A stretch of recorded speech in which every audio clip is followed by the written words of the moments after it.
Itu sebab Nabi sebut orang yang paling cerdik adalah orang yang sedar dia akan mati dan bersedia dengan kematiannya. Jadi kalau kita sedar kita akan mati, baik-baik dengan jiran kita. Baik-baik dengan jiran-jiran kita. Dengar ada jiran susah, tolong. Dan apa yang kita boleh bantu, bantu. Aku nak baik kenduri minggu ni. Ada apa-apa kau nak dan tolong, cuba cakap. Itulah aku nak carilah mana ada kemah. Kau jangan risau kemah dan sponsor. Oh mak, siap kemah orang tu minta bayar. Berapa ni? 1,000 dua kemah. Hari tu kata kau sponsor. Dan sponsor scallop ya. Dia tahu mak kurang ajar betul. Kan tak adalah, tak kisahlah, janji tolonglah mana yang boleh. Ya. Sedekah banyak-banyak. Macam tuan-tuan nampak kan ada tabung kat luar tu. Saya nampak dia banyak tengah tu ada tabung. Jangan kau takut, sembek duit. Lapang hati kita, insya-Allah. Kan? Mana tahu dengan kita sumbang, anak kita jadi cerdik. Allah Taala bagi rezeki macam-macam. Tiba-tiba dapat anak yang tahfiz, yang hafiz Quran. Kan? Iya. Adik-adik yang macam ni, nampak tak? Nampak corah muka, nampak tak? Iya. Hari tu saya kat kampung, saya bawa budak tahfiz. Budak tahfiz. Dua Allahu Akbar sadap baca, bawa tarawih itu. Rakaat pertama lain Fatihah, rakaat kedua lain Fatihah. Huyai. Sadap betul bacaan. Pertama kali dalam sejarah kampung saya, orang kampung tanya saya. Cakap dengan dia apa pendek nak baca. Nampak tu. Belum pernah orang tegur imam baca pendek. Dia suruh panjang kali sebab tak puas dengar bacaan imam tu. Saya tanya, "Dik, kau biasa ke? Macam tak ada nervous langsung lah." Nampak? Rupa tahun lepas dia jadi imam ke Istana Negara. Budak tu. Saya tak bagi nombor telefon dah. Tu surau saya dah booking tu. Tak ada lah. Tuan-tuan boleh panggil. Memang bagus budak tu. Itu yang orang kampung saya cakap, sojuk perut amak. Jangan kau sojuk perut kombong. Dia sojuk hati lah. Sojuk hati okey. Iya, saya hantar anak saya tahfiz, budak dah jampek. Baru tak jampek dah masuk tahfiz. Minggu pertama dia setiap minggu boleh balik. Minggu pertama balik pun dah lain macam cakap tu. Anak saya seorang tu. Minggu pertama balik, abah tahu tak? Kiamat tak lama lagi tu. Lain macam ayat. Tu baru minggu pertama tu. Saya punya jawab lah, nasib baik kau cakap. Kalau tidak, abah memang tak tahu saya kata tu. Ya, anak-anak kita ni agama mustahak tu kan. Ta'dibu auladukum bisalasati asya'. Didik anak-anak kamu dengan 3 perkara. Pertama, bihubbi Rasulillah, mencintai Rasulullah. Kedua, bihubbi ahli, mencintai ahli keluarga Rasulullah. Macam mana nak cinta ahli keluarga Rasulullah kalau kena pun tidak? Siapa bini Nabi? Siti Khadijah, Aisyah, dua tu tahu. Hafsah, Ummu Salamah, Saudah, tak tahu. Lepas tu anak-anak Nabi 7 orang. Siapa dia? Ontah. Cucu-cucu Nabi Hasan Husin, tu ingat. Yang kedua. Yang ketiga, biqiraatil Quran, dengan membaca Quran. Kan dari itu kita dah buat tadarus kan? Dah buat tadarus, alhamdulillah bulan Ramadan buat. Sambunglah. Lepas raya ni kita buatlah. Kita buat pula grup mengaji Quran. Jom ngaji kan? Jom ngaji sesama kan? Iya. Buat kan? Begitu juga kita ni dalam menjaga persaudaraan ini. Kalau kita tengok kan, apakah perbuatan-perbuatan, kalau bolehlah saya ringkaskan sikit, saya nak beritahu apakah yang boleh kita lakukan sebagai jiran. Nabi menyatakan dalam hadis, tahukah kamu apa dia hak jiran tetanggamu kepada kamu? Dia kata, apakah dia hak jiran tetangga itu? Apa? Pertama, jika dia minta tolong kepadamu, engkau akan menolongnya. Yang kedua, jika ia meminta pinjaman, engkau akan memberi pinjaman kepadanya. Ketiga, jika dia memerlukan sesuatu, engkau akan memberikannya. Keempat, jika ia sakit, engkau akan menziarahinya. Kelima, jika dia mendapat satu kebaikan, kau ucapkan tahniah kepadanya. Jika dia tertimpa bahaya, engkau turut sedih bersamanya. Jika dia meninggal dunia, engkau turut menghantar jenazahnya. Kemudian jangan sekali-kali engkau meninggikan rumahmu hingga menyekat angin untuk sampai ke rumahnya, kecuali dengan izinnya. Jangan mengganggu perasaan dengan bau masakan kamu, melainkan engkau ingin memberikan sedikit dari makanan itu.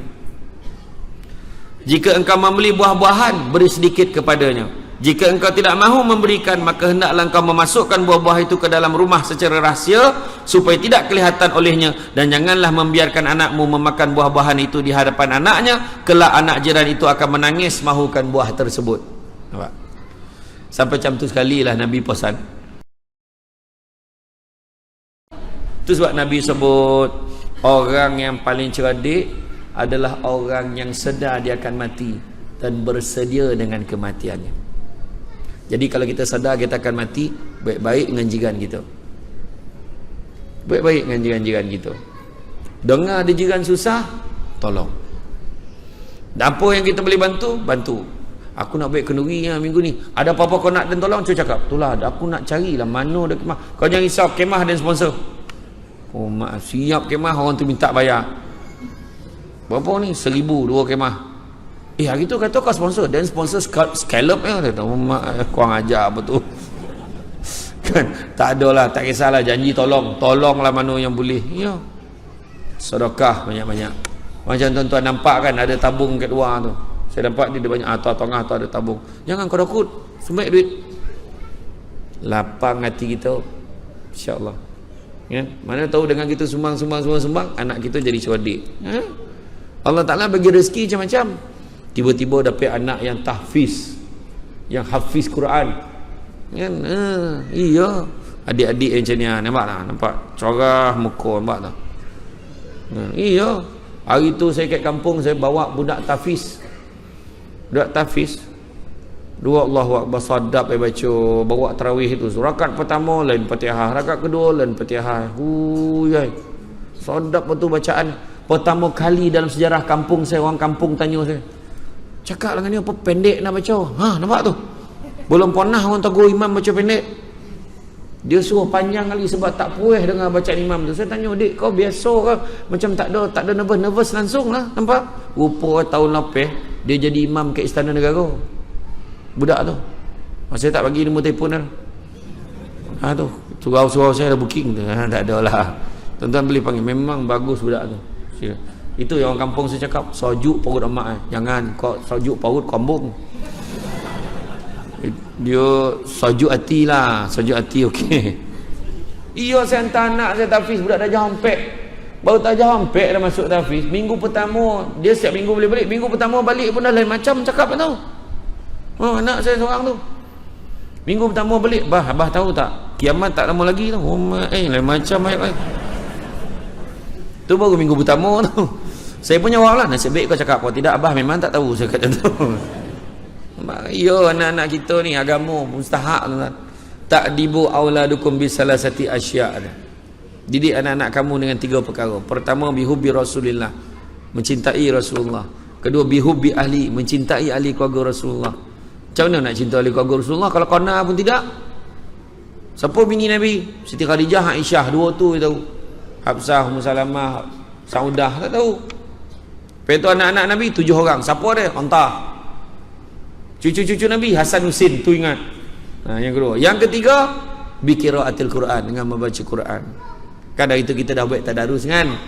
Dah buat tadarus, alhamdulillah bulan Ramadan buat. Sambunglah. Lepas raya ni kita buatlah. Kita buat pula grup mengaji Quran. Jom ngaji kan? Jom ngaji sesama kan? Iya. Buat tuan. Begitu juga kita ni dalam menjaga persaudaraan ini. Kalau kita tengok kan, apakah perbuatan-perbuatan, kalau bolehlah saya ringkaskan sikit, saya nak beritahu apakah yang boleh kita lakukan sebagai jiran. Nabi menyatakan dalam hadis, tahukah kamu apa dia hak jiran tetanggamu kepada kamu? Dia kata, apakah dia hak jiran tetangga itu? Apa? Pertama, jika dia minta tolong kepadamu, engkau akan menolongnya. Yang kedua, jika ia meminta pinjaman, engkau akan memberi pinjaman kepadanya. Ketiga, jika dia memerlukan sesuatu, engkau akan memberikannya. Keempat, jika ia sakit, engkau akan menziarahinya. Kelima, jika dia mendapat satu kebaikan, kau ucapkan tahniah kepadanya. Jika dia tertimpa bahaya, engkau turut sedih bersamanya. Jika dia meninggal dunia, engkau turut menghantar jenazahnya. Kemudian jangan sekali-kali engkau meninggikan rumahmu hingga menyekat angin untuk sampai ke rumahnya, kecuali dengan izinnya. Jangan mengganggu perasaan dengan bau masakan kamu, melainkan engkau ingin memberikan sedikit dari makanan itu. Jika engkau membeli buah-buahan, beri sedikit kepadanya. Jika engkau tidak mahu memberikan, maka hendaklah engkau memasukkan buah-buah itu ke dalam rumah secara rahsia, supaya tidak kelihatan olehnya. Dan janganlah membiarkan anakmu memakan buah-buahan itu di hadapan anaknya, kelak anak jiran itu akan menangis mahukan buah tersebut. Nampak? Sampai macam tu sekali lah Nabi pesan.